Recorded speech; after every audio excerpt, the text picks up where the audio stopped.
जळगाव भोरी नदीला आलेल्या पुराने संपर्क तुटून जनजीवन विस्कळीत, शेतकऱ्यांचे नुकसान।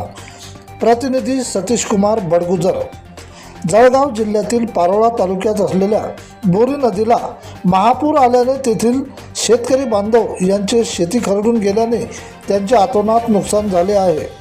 तसेच कालपासून चालू असलेल्या सतत मुसळधार पावसाने पारोळा तालुक्यासह शहरातील दुकाने, बाजारपेठ, बाजार समिती, शेतकरी, व्यापारी, दुकाने, हॉटेल व्यावसायिकांचे नुकसान झाले आहे। या पूर आल्याने बहादूरपूर, टोळी, कासगाव, तरवाडे या गावचा संपर्क तुटला।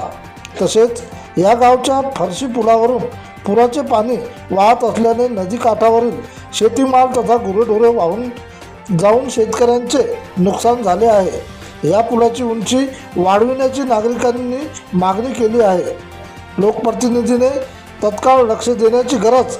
जळगाव जिल्ह्याचे जिल्हाधिकारी यांचे सर्व सामान्य नागरिकांना घरातून बाहेर न निघण्याचे आवाहन। प्रशासनाच्या वतीने सतर्कतेचा इशारा। परिस्थितीवर नियंत्रण ठेवा। प्रतिनिधी सतीश कुमार बडगुजर।